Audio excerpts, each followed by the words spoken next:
యేసుని ప్రేమ ఎంత మధురమో వర్ణించలేను స్వామి ఆ దివ్య ప్రేమను.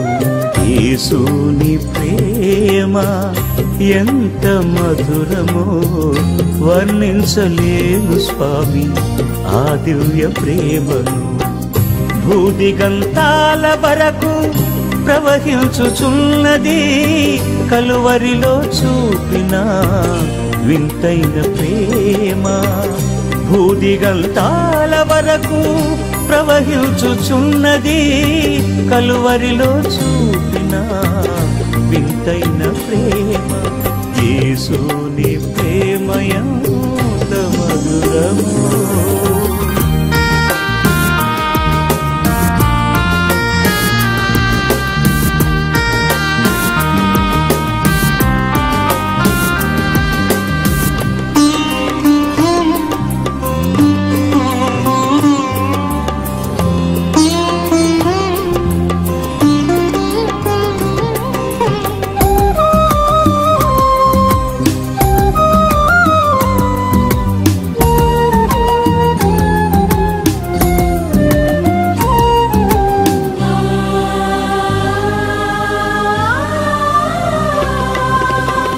పాపినైన నా కొరకు ప్రాణమే ఇచ్చావు, శాశ్వత ప్రేమను నా పైన చూపావు.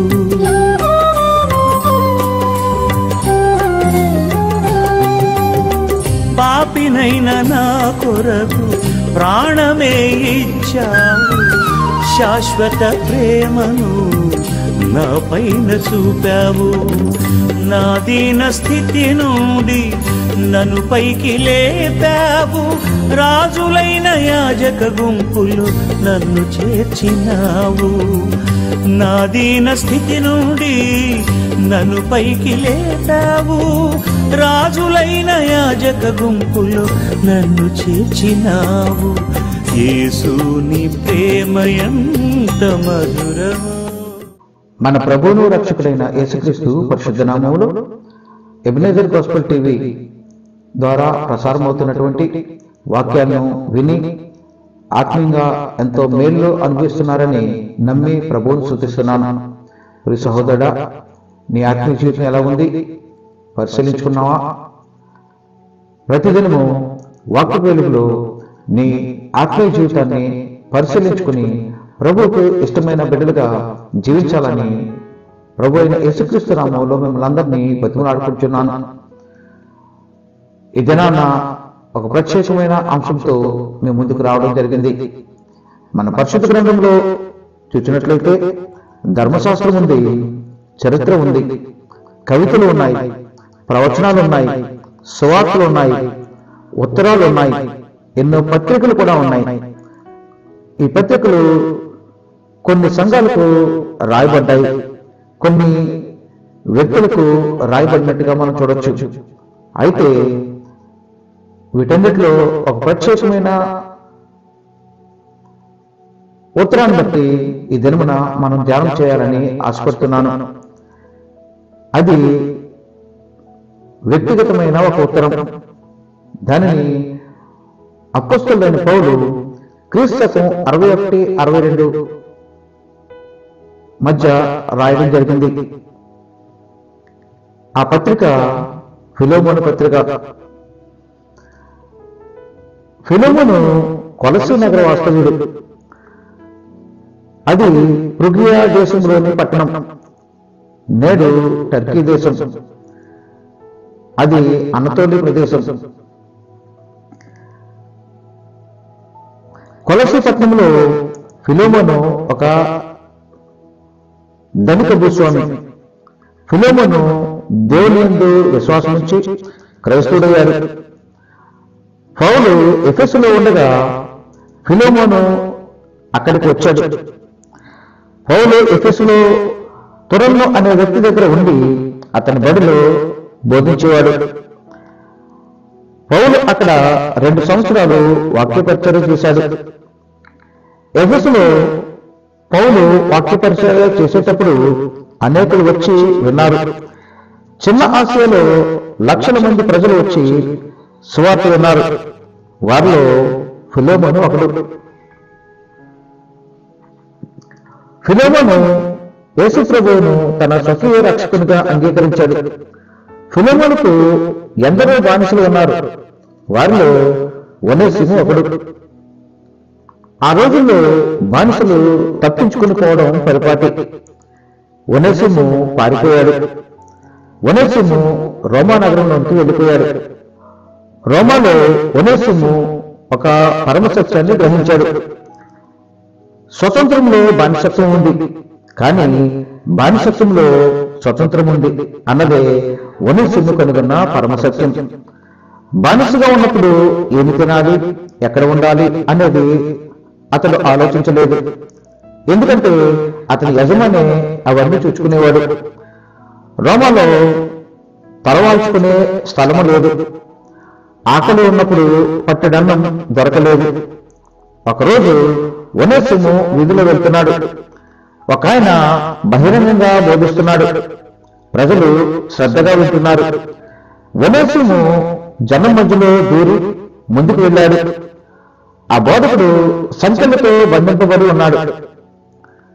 ఒనేసిము బానిసైంది స్వతంత్రుని అవుదామని పారిపోయి అక్కడికి వచ్చాడు. కానీ అక్కడ ఉన్న విచిత్రం ఏంటంటే ఈ బోధకుడు స్వతంత్రుడైంది సంఖ్యలతో బంధింపబడి ఉన్నాడు.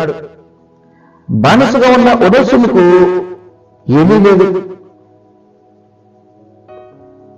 కానీ స్వతంత్రుడిగా ఉన్న పౌలుకు అన్నీ ఉన్నాయి. కానీ బానిస అయ్యాడేంటి? అతని మాటలు ఒనేసిము ఎంతో జాగ్రత్తగా విన్నాడు. ఆ బోధకుడు మరెవరో కాదు, అపోస్తలుడైన పౌలు. ఒనేసిము తిండికి బానిస, డబ్బుకు బానిస.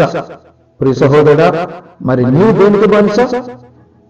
పదవులకు, అధికారానికి, జారత్వానికి, పాపానికి బానిసయ్యావా? ఈరోజు పరిశీలించుకో. నువ్వు ఏ బానిసగా ఉన్నావో ఆ బానిసత్వం నుంచి విడిపించడానికి ప్రభువు నీ ముందు నిల్చున్నాడు. సహోదరుడా, ఒకసారి నువ్వు పరిశీలించుకుంటున్నావా? పౌలు సర్వస్వతంత్రుడు. యేసు ప్రభు వారి ప్రేమకు బానిస. పౌలు తన తనువు, మనసు దేవునికి సమర్పించుకుని స్వచ్ఛంగా ప్రేమ బానిస అయిపోయాడు. సభ ముగిసిన తర్వాత ఒనేసిము వ్యక్తిగతంగా పౌలును కలుసుకున్నాడు. పౌలు ప్రకటించే యేసుని గురించి ఇంకా ఎక్కువగా తెలుసుకోవాలని అనుకున్నాడు. పౌలు ఒనేసిమును యేసుక్రీస్తు వద్దకు నడిపించాడు. ఒనేసిము బానిసత్వం నుండి విడిపించబడ్డాడు. పౌలు ఒనేసిముకు యేసు ప్రభు యొక్క రక్షణ కార్యాన్ని వివరించాడు. ఆయన జనన, మరణ, పునరుద్ధానాన్ని గురించి తెలియజేశాడు. యేసుక్రీస్తునందు విశ్వాసం ఉంచమని, పాపం నుండి విడుదల పొందమని పౌలు ఒనేసిముకు చెప్పాడు. వెంటనే ఒనేసిము యేసుక్రీస్తునందు విశ్వాసం ఉంచాడు, రక్షించబడ్డాడు. ఇప్పుడు ఒనేసిము క్రీస్తునందు నూతన సృష్టి. అప్పుడు ఒనేసిము తన గత జీవితమును ఒక్కసారి వెనక్కి తిరిగి చూచుకున్నాడు. రక్షించబడ్డానని చెప్పుకుంటున్నా ప్రియ సహోదరుడు, సహోదరి, బాప్తిసం తీసుకుని పాపాన్ని విడిచిపెట్టిన నీవు నీ గత జీవితంలో నువ్వు చేసిన ప్రతి పాపం నిమిత్తం ప్రభువుని వేడుకుంటున్నావా? వాటి నుండి విడిపించుకొని ఆయన సన్నిధిలో నువ్వు తప్పక ప్రార్థన చేయాలి. తన పాపములకు కుమిలి కుమిలి ఏడ్చాడు. తాను ఎవరికి నష్టం కలిగించాడో వారిని క్షమాపణ అడుగుతానని అంటున్నాడు. నష్టపరిహారం చెల్లిస్తాను అంటున్నాడు. ఒనేసిము పూర్తిగా మారిపోయాడు. తాను బానిసనని, పారిపోయి వచ్చానని పౌలుకు చెబుతాడు. ఒనేసిము ఊరు, యజమాని వివరాలు అడిగి తెలుసుకున్నాడు పౌలు. ఒనేసిము చిన్న ఆసియాలో కొలస్సు నుండి వచ్చినట్లుగా తన యజమాని పేరు ఫిలోమోను అని చెప్పాడు. పౌలు ఫిలోమోను ఎరిగినవాడు. ఫిలెమోను కొలస్సీ సంఘమునకు నాయకుడు. ఫిలెమోనును పౌలు ప్రభువునకు నడిపించాడు, ఆధ్యాత్మికంగా బలపరిచాడు. ఒనేసిము పౌలును అడిగాడు, అయ్యా, నన్ను తిరిగి నా యజమాని వద్దకు వెళ్ళమంటావా అని. పౌలు, నువ్వు వెళ్ళాలి, నిన్ను పంపుతున్నట్లు ఒక ఉత్తరం రాస్తాను అన్నాడు. అదే ఫిలెమోనుకు రాసిన పత్రిక. మానవ హృదయంలో శ్రేష్ఠ కోసం కోరిక ఉంటుంది. మానవుడు ఏదో ఒక విధంగా దేనికో ఒక దానికి బానిసగా ఉంటాడు. యేసు ప్రభు నిన్ను స్వతంత్రుడిగా చేసినప్పుడు నువ్వు స్వతంత్రుడు అవుతావు. ఈ లోకంలో దాస్యం అది ఏదైనా సరే నిన్ను వదలదు. యేసునందు విడుదల కలుగుతుంది. ప్రియ సహోదరుడా, ప్రభు నందు విడుదలుంది. ఆయన నిన్ను నన్ను మన పాపాల నుండి విడిపించడానికి ఆ నిత్య మహిమను వదులుకొని దీనుడిగా, గొర్రెపిల్లగా, లోక పాపాలను మోసుకునే గొర్రెపిల్లగా ఈ లోకానికి వచ్చాడు. మన పాపాలకు ప్రాయశ్చిత్తం చేసి మనలను మన పాపాల నుండి విడిపించాడు. ప్రియ సహోదరుడా, ఒనేసిము తన బానిసత్వం నుంచి విడిపింపబడ్డాడు. ఈ దినమున నీవు కూడా నీ యొక్క పాప బానిస జీవితం నుంచి విడిపింపబడాలని, నీవెంకనూ రక్షించబడకపోతే దేవునిలో ఈ రోజే రక్షణ పొందాలని ఆయన కోరుకుంటున్నాడు. రెండో భాగంలో మరికొన్ని విషయాలు మనం నేర్చుకున్నాం. ప్రభు మిమ్మల్ని దీవించుగాక. ప్రార్థన చేసుకుందాం. మహోన్నతుడా, సర్వశక్తిమంతుడా, కృప కలిగిన యేసయ్యా, నీకు వందనాలు. ఇదిగో తండ్రి, నీ పరిశుద్ధ వాక్యాన్ని మేము ధ్యానం చేస్తున్నాం. ఫిలెమోను పత్రిక ద్వారా మాతో మాట్లాడండి, మమ్మల్ని బలపరచండి.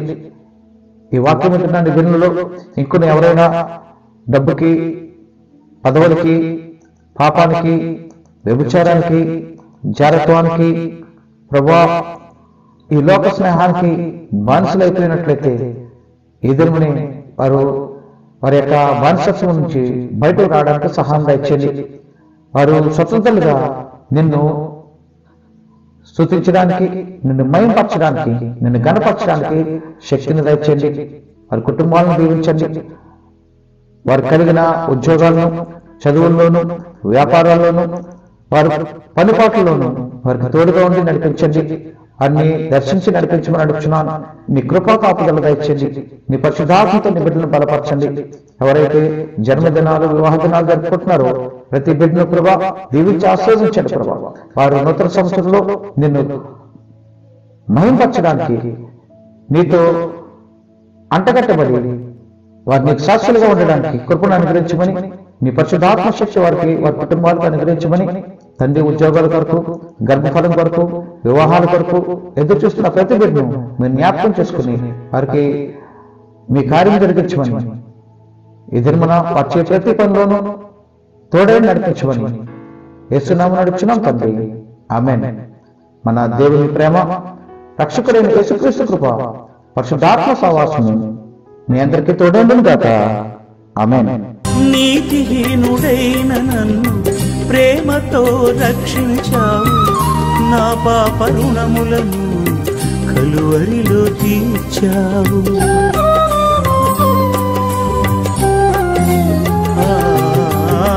నీతిహీనుడైన నన్ను ప్రేమతో రక్షించావు, నా పాప రుణములను కలువరిలో తీర్చావు.